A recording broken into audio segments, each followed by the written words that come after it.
सभी विद्यार्थियों को नमस्कार और बोर्ड परीक्षा देने जा रहे सभी विद्यार्थियों को हार्दिक शुभकामनाएं। मैं परीक्षा देने जा रहे सभी विद्यार्थियों को ऐसी 5 बातें बताऊंगा जो निश्चित रूप से आपकी बोर्ड परीक्षा में अधिक अंक लाने में मददगार साबित होगी। आप इन 5 बातों को अगर परीक्षा में ध्यान रख करके इनका पालन करते हुए उत्तर लिखे और पूरा परीक्षा में पूरा पालन किया तो निश्चित रूप से आपके अच्छे नंबर आएंगे। पहली बात है कि प्रवेश पत्र स्कूल से मिलते हैं और मिलने के बाद में हम घर पे लाते हैं और जाने अनजाने में कहीं पर भी रख देते हैं। और परीक्षा के दिन जब हम सुबह उठ कर के परीक्षा देने जाते हैं और फिर प्रवेश पत्र ढूंढते हैं, प्रवेश पत्र मिलता नहीं है।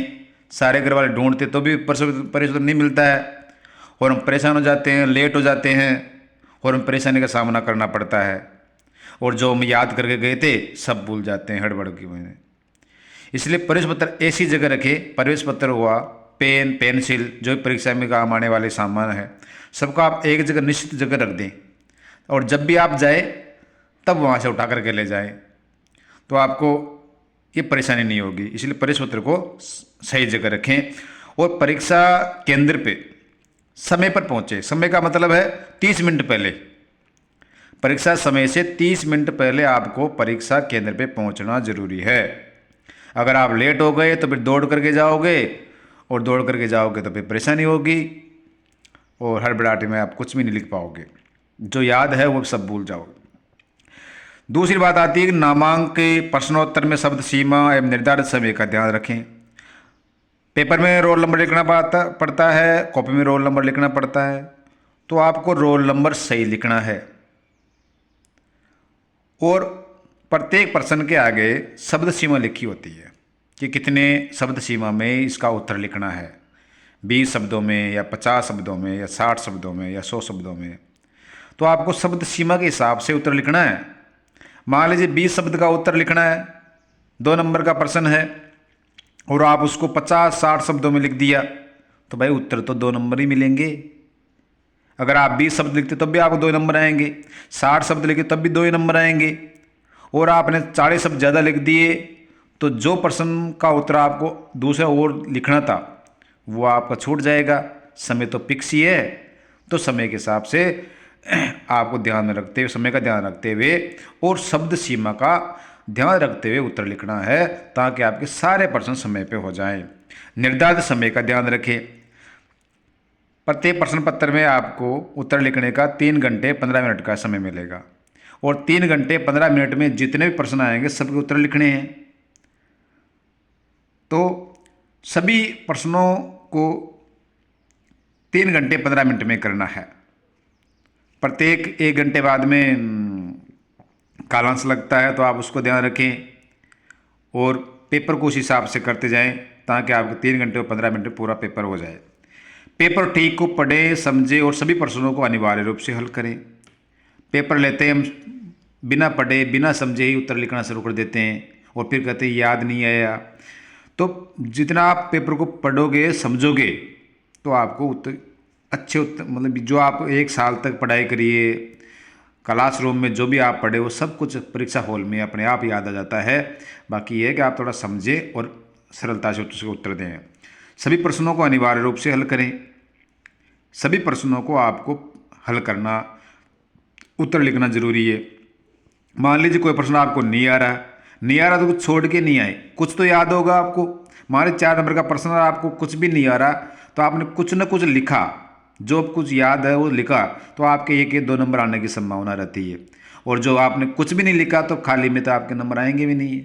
इसलिए सभी प्रश्नों के उत्तर लिखना जरूरी है। चौथी बात है पढ़ाई की निरंतरता बनाए रखें, अंतराल के हिसाब से पढ़ें।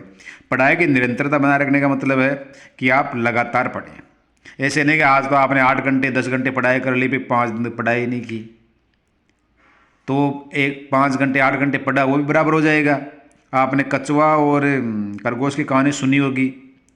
कछुआ तो लगातार निरंतरता बनाए होते चलता रहता है और खरगोश जो एक दिन दौड़ता है फिर 2 दिन सोता है और फिर लास्ट में आपने देखा होगा कि कछुआ जीतता है। इसलिए उसी हिसाब से आपको नियमितता बना करके पढ़ना है। रोजाना के 6, 7, 8 घंटे तो डेली पढ़ाई करनी है। परीक्षा का दौर है, इतना तो आपको पढ़ना ही पढ़ना है। और समय टाइम टेबल बना के पढ़िए, शाम को, दिन में, सुबह टाइम टेबल के हिसाब से बना कर पढ़ोगे तो आपको सारा कोर्स हो जाएगा। और सभी विषयों को संतुलित रूप से पढ़े। संतुलित का मतलब होता है कि सभी विषयों को आप बराबर बराबर से पढ़े। ऐसे नहीं कि जो एक विषय को तो आप खूब पढ़ रहे हो और एक विषय को बिल्कुल नहीं पढ़ रहे, तो एक विषय में आपके अच्छे नंबर आ जाएंगे, एक विषय में बहुत कम नंबर आएंगे, तो विषय भी आपके परसेंटेज नीचे आ जाएगी। इसलिए सभी विषय को बराबर बराबर पढ़ें। अंतराल के हिसाब से पढ़े। अब अंतराल के हिसाब का मतलब क्या है कि आपके जैसे परीक्षा का टाइम टेबल है, उसमें एक विषय 2 विषयों के बीच में तो 2 ही दिन का गैप है, अंतराल है। और किसी 2 विषयों के बीच में 10 दिन 15 दिन का अंतराल है। तो आपका जो 15-10 दिन का अंतराल है और उसमें जो 2 विषय में 2 दिन का अंतराल है, तो जिसमें 2 दिन का अंतराल है ना और 10 दिन का अंतराल, उनमें से 10 दिन के अंतराल में आप दूसरे विषय को पढ़ लीजिए ताकि आपके सभी की पढ़ाई बराबर बराबर हो जाए। 5वीं बात है कि स्वास्थ्य खान पान का पूर्ण ध्यान रखें। बिस्तर पर न पढ़कर टेबल कुर्सी पढ़ने की आदत डालें। सुबह जल्दी उठकर पढ़ना सर्वश्रेष्ठ है। तनाव से मुक्त रहें। स्वास्थ्य खान पान का पूर्ण ध्यान रखें। स्वास्थ्य का ध्यान रखना है, खान पान का पूर्ण ध्यान रखना है, हल्का सुपाच्य और पौष्टिक भोजन करना है। और एक बात है कि बिस्तर पर अक्सर आदत होती है कि बिस्तर पर लेटे लेटे पढ़ने की, और जब बिस्तर पर लेटते हैं तो आप दिमाग निष्क्रिय हो जाता है, निष्क्रिय होने के बाद नींद आने लग जाती है और कुछ याद तो आता नहीं है और अपने समय गिनते रहते हैं कि 3 घंटे हो गए, 4 घंटे हो गए। नहीं, पढ़ाई जितनी भी देर करो बिल्कुल एकाग्रचित होकर के करना है, शांत माहौल में करना है। उससे आप अच्छे याददाश्त आपकी अच्छी रहेगी और आपको सभी विषय याद हो जाएंगे, अच्छी तरीके से याद हो जाएंगे। जो आप पढ़ोगे वो सब याद हो जाएंगे। इसलिए आप एकाग्रचित होकर के टेबल कुर्सी पर बैठने की आदत डालें। उससे आपको नींद नहीं आएगी और आप जितनी देर पढ़ना चाहो उतना पढ़ लोगे। हो सके तो आप सुबह जल्दी उठ करके पढ़ना सही रहता है, तो आप जल्दी उठ करके पढ़ें, क्योंकि सुबह के समय शांत माहौल रहता है और एकाग्रचित्ता भी ज़्यादा रहती है। तो आप सुबह के समय उठ कर पढ़ने का प्रयास करें। तनाव से मुक्त रखें,